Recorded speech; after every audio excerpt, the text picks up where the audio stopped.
Thank you, Deputy Speaker. The Sydney Airport Demand Management Act and associated legislative instruments establish a framework for the management of air traffic demand at Sydney Airport. The Act and its regulations and schemes sets a limit of 80 aircraft movements per hour at the airport, provides for a slot management scheme and guarantees access to regional services. The framework was initially introduced largely to address community concerns about aircraft noise and capacity of the airport. The limit on aircraft operations at Sydney Airport was established to reduce the impact of noise on residents' under-flight paths. The slot management scheme gives airlines protected times for landing and takeoff at Sydney Airport. Slots allocated under the system permit a specified aircraft movement at a specified time on a specified day. All commercial and private aircraft require a slot to land or take off at Sydney Airport. The scheme has not functioned as it was intended. Both the Productivity Commission in 2019 and the Harris Review in 2021 have identified significant deficiencies in this scheme. Firstly, it hasn't kept pace with increasing competition for slots. Aviation industry stakeholders have long called for reforms to address the efficient use of slots, particularly given the issues relating to the curfew at the airport, the movement cap and issues with regional access. Achieving a balance between certainty of slots for existing airlines and encouraging competition from new entrants is a key challenge of the scheme. The concept of historical precedence has been problematic. It's fundamental to the allocation of slots. Essentially, if you have one, you keep it, unless you misuse the scheme by flouting the 80-20 rule, which I will come to. But that rule requires the airline to have satisfied the relevant gate requirements for at least 80% of the slots allocated to it. So airlines can keep these slots indefinitely as long as they operate the slot as they're supposed to at least 80% of the time. This is a system which really favours incumbency. When an existing carrier seeks to change its slots, those changes are prioritised before new entrants. This is effectively a restriction on competition for those new entrants who are trying to gain access to the market. And removal of that fact was recommended by the 2021 Harris Review, but is not included in this legislation. There's also an issue with the scheme's definition of a new entrant. At present, following the allocation of slots based on that historical precedence, the slot manager is supposed to make sure that new entrants get fair access to any remaining slots. But how new entrants is defined remains problematic and, again, has not been addressed by this legislation. There are some important reforms covered by this bill. They include a requirement for additional reporting by airlines and reporting by the slot manager of how slots are allocated and used. There's a provision for a temporary increase in the number of movements allowed immediately after significant or sustained disruptions to air traffic, and that's a sensible change. It will enable the airlines to catch up after disruptions and prevent unnecessary diversions to other airports. But it's been suggested by experts in the industry that these changes are too limited in their scope and their length, and they still don't override the curfew at the Sydney Airport. The Minister can extend those recovery periods, but the process for this has been suggested to be unnecessarily cumbersome. The bill introduces a range of new civil penalties and reporting requirements to deter the problem of slot hoarding. Now, we have this existing allocation of slots based on historical precedents and this slot hoarding use it or lose it test, which requires that the airlines use at least 80% of their allocated slots. If they don't, they can use that historical precedence. But there have been suggestions, including by the administrators of Sydney Airport, that both Qantas and Virgin have repeatedly taken more slots than they intend to use in order to block other airlines gaining fair access to Sydney Airport. The airlines then spread their flight cancellations across slots to make sure that each slot is used at least 80% of the time and they can maintain that historical precedence. Now, both Virgin and Qantas have denied engaging in slot hoarding, but there have been many suggestions that in fact is one of their preferred modus operandi. There have also been many concerns in recent years regarding the lack of competition between airlines in this country. Not just the anti-competitive behaviour like slot hoarding, but the effect of the regulatory restrictions that we see on competition in this country in both domestic and international aviation markets. This has also been exacerbated by the Albanese government's 2023 decision to reject additional international flights by Qatar Airways into Australian capital cities. Of particular concern were the impact of this lack of competition in the domestic aviation industry of the 2024 collapse of Bonza and Rex. At that time, access to slots was specifically raised by Rex as a significant barrier to its commercial competitiveness. The Minister announced measures to stop slot hoarding earlier this year in February, but they have not worked.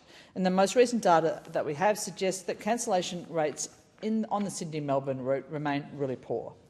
In September 2024, Jetstar cancelled 9.9% of its flights, Virgin 9.3%, and Qantas was the best of a very bad bunch with 7.4% cancellations. The airlines would have us believe that these cancellations are unavoidable, that they're due to bad weather or due to the lack of air traffic controllers. But in that month of September 2024, on 17 days, there were no weather or air traffic issues, but there were still 184 cancellations. In what industry is it considered acceptable to cancel up to 1 in 5 of your services? The fact is that the 80-20 rule continues to actively incentivise slot hoarding. As long as it remains in place, slot hoarding will continue and Australian consumers will continue to pay the price. This bill fails to address a number of the significant reforms which were put on the table by reviews by the Productivity Commission, the Harris Review and the government's own aviation white paper. It doesn't increase flexibility for the slot manager to retime slots or give airlines greater flexibility to use different size aircraft.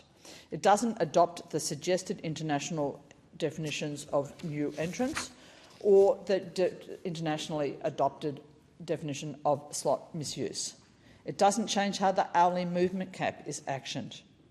Those reforms, which would likely lower prices and increase choice for consumers and give efficiency benefits for airlines and for airports, are expected to be included in the slot management system, but that's not in this legislation and we will not see it almost certainly in this term of parliament. I believe that the potential effectiveness of this legislation has been overstated by the government, which has provided a flawed impact analysis was based on the assumption that all the reforms suggested in the aviation white paper would be adopted, which, as I've already covered, is not the case. I'd like to point out as well that Australian travellers are still, every day, dealing with constant failures with customer service in the aviation industry. While other industries have a dedicated ombudsman to deal with customer complaints, the airlines have the Airline Consumer Advocate, which is funded by the airlines.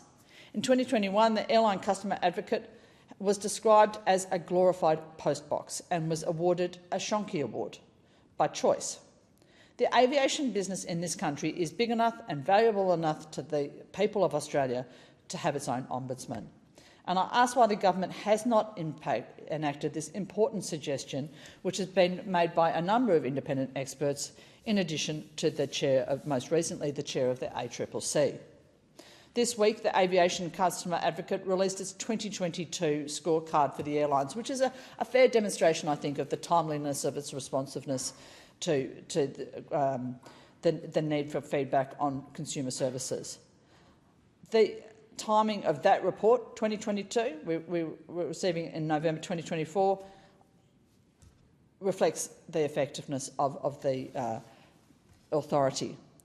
Unsurprisingly, the Airline Customer Advocate basically gave the airlines a fail from 2022. It's very, very clear that we need an ombudsman to oversee this industry more effectively. Deputy Speaker, I've also called repeatedly in the last 2.5 years for a compensation scheme for the industry. Between grumbling airports and the behaviour of the airlines, Australian passengers need to have somebody on their side. When a flight is delayed by more than 3 hours in the EU, every passenger receives $415 on top of a full refund. In Canada, $400 Canadian. In the US, $100 US. Australian air travellers are disadvantaged by some of the worst customer protections in the Western world. when our flights are delayed or cancelled, we count ourselves lucky to receive a $20 meal voucher. While the airlines will point out that their on-time performance has improved significantly since 2022, poor service levels remain a really touchy subject for Australian travellers. And as just how committed as Qantas, Jetstar and Virgin are to delivering good service to their customers is going to be very severely tested as the Christmas holiday season rolls in. We've heard time and time again in this place in the last 2.5 years that we have an increasing number of industries which are dominated by one or two firms, which essentially represent duopolies. And we all know that we have to ensure that the balance is right between business profits and consumer rights and protections. We do not have that in the Australian aviation industry. We need a new, robust set of consumer laws for air travellers, which will be overseen by an airline ombudsman. That would shift the burden of proof back onto the airlines, and it would create a powerful incentive for the airlines to reduce their delays and cancellations more effectively than they currently do. I will continue to push hard for change in the airline industry, not just for implementation of the other remaining recommendations of the Harris Review, but also for an airline aviation industry ombudsman and a mandatory compensation scheme. With cost of living pressures continuing to hurt everyone in this country, these would be simple measures to take to make sure that the airlines aren't taking us for the worst kind of ride.